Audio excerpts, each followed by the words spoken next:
What's up, people? I thought I'd make a quick video about the IS300 crank pulley. So on the old pulley, I got a fluid damper. This is only for fluid dampers, or actually it's not, but if you have the old pulley off and you want to put it back on, normally you use this tool. You just put it right there and you lock the motor, right? Well, the fluid damper, this does not fit because there's 3 instead of 2, and they're different spacing. So I've seen videos on people taking off the crank bolt with the belt, and like you have to take the tensioner off to wrap the belt a certain way to make it tight, or to be able to loosen the bolt so that when you loosen, the belt gets tighter. So when I tried that, I was like, oh, well, I'm tightening the bolt, so the belt loosened itself.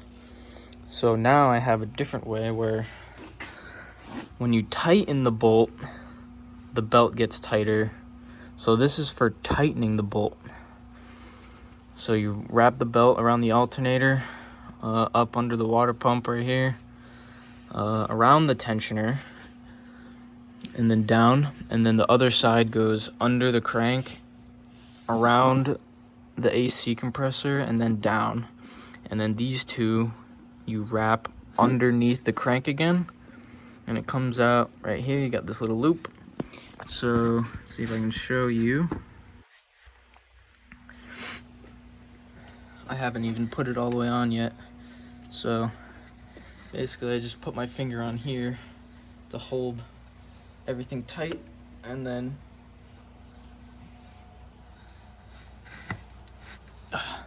motor didn't spin at all, and that's pretty tight.